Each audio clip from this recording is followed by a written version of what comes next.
అందరికీ నమస్కారం అండి. రవితేజ రియల్ ఎస్టేట్కి స్వాగతం. ఇది వచ్చేసి హెచ్ఎండిఏ ప్రాపర్టీ 3 BHK డూప్లెక్స్. ఇంతకుముందు మీరు చూసుంటారు, మనకి 6 ఇల్లులు స్టార్టింగ్ ఒక నెల ముందు పెట్టినప్పుడు దాదాపు చాలా ఇల్లులు అయిపోయినాయి, కొన్ని రిజిస్ట్రేషన్ కూడా అయిపోయినాయి. ఈ ప్రాపర్టీ మనకి అవైలబుల్గా ఉందండి. ఇప్పుడు నేనైతే చూపిస్తున్న బోర్డు డైరెక్ట్ ఓనర్స్ ప్రాపర్టీ. ఇది బిల్డర్ యొక్క పేరు, ఫోన్ నెంబరు రైట్ సైడ్లో కింద కనిపిస్తుంది. మీరు డైరెక్ట్ కాల్ చేయొచ్చు, డీటెయిల్స్ తీసుకోవచ్చు. సో బిల్డింగ్ ఫ్రంట్ ఎలివేషన్ చూసుకోండి, కలర్స్ కానీ ప్యాటర్న్ కానీ ఏ విధంగా ఉందో. బిల్డర్ యొక్క ఫోన్ నంబర్స్ ఇక్కడే ఉన్నాయి. ముందుగా ర్యాంప్, ఇది వచ్చేసి పార్కింగ్, చాలా wide parking, double parking, cars డైరెక్ట్గా పెట్టుకోవచ్చు.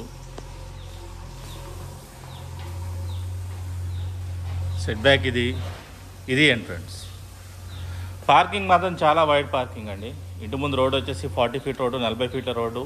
సో కార్ తీయడం కానీ పెట్టడం కానీ ఈజీగానే ఉంటుంది. మంచి రెసిడెన్షియల్ ఏరియా, చాలా వరకు గృహప్రవేశాలు కూడా అయినాయి, మీకు కనిపిస్తాయి పూలు కూడా.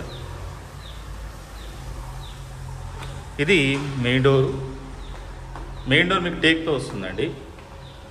ఇది హాల్. ఎంటైర్ ఫ్లోర్ వచ్చేసి మనకి టైల్ ఫ్లోర్ ఇవ్వడం జరిగింది. అదేవిధంగా ఎంటైర్ హౌస్కి ఫాల్ సీలింగ్ విత్ లైట్స్ ఇవ్వడం జరిగింది. నేను లైట్స్ అనేవి ఆన్ చేయలేదు. ఇటు సైడ్ టీవీ యూనిట్ వస్తుంది. స్ట్రైట్గా వస్తే మనకి dining area, right side kitchen, open kitchen అండి.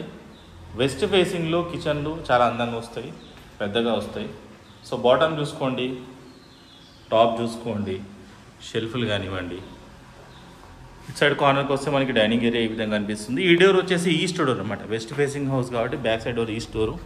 ఈశాన్యంలో బోర్ ఉంది, సంప్ ఉంది. మంచి రెసిడెన్షియల్ ఏరియా. వెనకాల కూడా ఇల్లులు ఉన్నాయి, ఇటువైపు కూడా ఇల్లులు ఉన్నాయి. కన్స్ట్రక్షన్ జరుగుతున్నాయి, మీకు సౌండ్లు వినపడుతూ ఉంటాయి. హాలు, ఇది 3 BHK హౌస్ అండి. గ్రౌండ్లో ఒక బెడ్రూమ్ వస్తుంది, పైన 2 బెడ్రూమ్లు, పూజ గది వస్తుంది. Bedroom number 1. ఇది అటాచ్ వాష్రూమ్. సో టైల్ యొక్క హైట్ గమనిస్తే మీకు పైన దాకా ఇవ్వడం జరిగింది. మరొకసారి హాలు.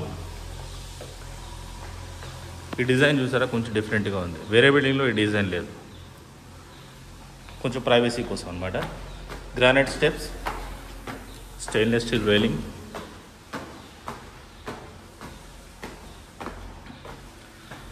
ఇది పైన లివింగ్ ఏరియా. ముందుగా పూజ గది. టైల్ యొక్క హైట్ గమనించండి, పైన దాకా వేయడం జరిగింది. బెడ్రూమ్ నెంబర్ 2,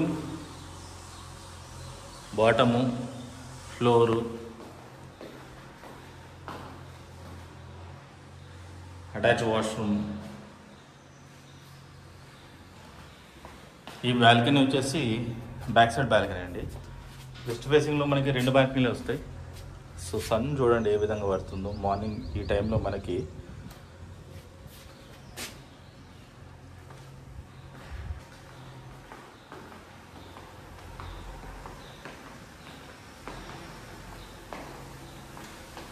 ఇది బెడ్రూమ్ నెంబర్ 3 అండి. ఇదే మాస్టర్.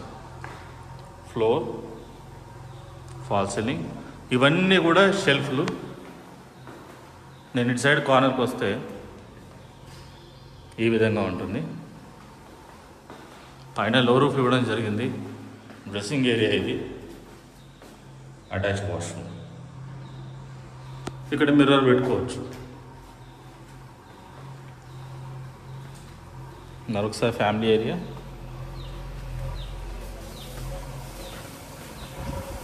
Front balcony. ఇది 40 ఫీట్ల రోడ్, ఇది 40 ఫీట్ రోడ్డు. సో చూడండి ఇల్లులు ఏ విధంగా ఉన్నాయో. పెద్ద పెద్ద చెట్లు, అపార్ట్మెంట్లు. ఏదైతే కన్స్ట్రక్షన్ జరుగుతుందో అది కూడా అపార్ట్మెంట్ జరుగుతుంది. సో ఇది ఎంటైర్లీ బిల్డింగ్ అండి. బిల్డింగ్ యొక్క డీటెయిల్స్ విషయానికి వస్తే ఇది HMDA property. So document strong ఉండాలి, జీపీ లేఅవుట్ అనుకుంటే హెచ్ఎండిఏ వెళ్ళండి. HMD is the best option. HMDA west facing house, పడమర ద్వారం అండి. స్క్వేర్ యార్డ్స్ వచ్చేసి మీకు 133 స్క్వేర్ యార్డ్స్ వస్తుంది. 133 గజాలు. Dimension 20 × 60 dimension, 20 × 60 dimension. దాదాపుగా మీకు 2300 SFT దాకా వస్తుంది. ఇంటి ముందు రోడ్ వచ్చేసి 40 ఫీట్ల రోడ్డు. సో కార్ పెట్టడం కానీ తీయడం కానీ చాలా ఈజీగా ఉంటుంది. దీని ప్రైస్ వచ్చేసి 92 lakh rupees ఓన్లీ, 92 లక్షల రూపాయలు మాత్రమే. లొకేషన్ వచ్చేసి కుందనపల్లి నియర్ ECIL హైదరాబాద్. కుందనపల్లి అనేది మనకి ఈసీ నుండి చూసుకుంటే 6 to 7 కిలోమీటర్స్ ఉంటుంది. ఎగ్జిట్ నెంబర్ 8 నుండి చూసుకుంటే 3 కిలోమీటర్స్ సిటీ లోపలికే ఉంటుంది. మంచి రెసిడెన్షియల్ ఏరియా, హెచ్ఎండిఏ ప్రాపర్టీ ఇది. 40 ఫీట్ల రోడ్లు చాలా అరుదుగా దొరుకుతాయి. 40 ఫీట్ రోడ్కి ఇల్లు ఉందనుకోండి, మీరు కార్ పెట్టడం కానీ తీయడం కానీ చిన్న దావత్ చేసుకున్న ఇంటి ముందు మీకు డిస్టర్బెన్సే ఉండదు. సో ఈ బడ్జెట్లో ఉన్న వాళ్ళు, ఈ లొకేషన్ ఇంట్రెస్ట్ ఉన్న వాళ్ళు చూసి కాల్ చేయండి. డెఫినెట్లీ మీకు బెస్ట్ ప్రైస్ ఇవ్వడం జరుగుతుంది. ఇన్ కేస్ మీ రిక్వైర్మెంట్ ఇది కాదు, మరి ఏదైనా మీ రిక్వైర్మెంట్ అయితే నాకు కాల్ చేయొచ్చు, లేదా నా ఆఫీస్కి వచ్చి కలవచ్చు. నా ఆఫీస్ లొకేషన్ మీకు గూగుల్లో వస్తుంది. Thank you.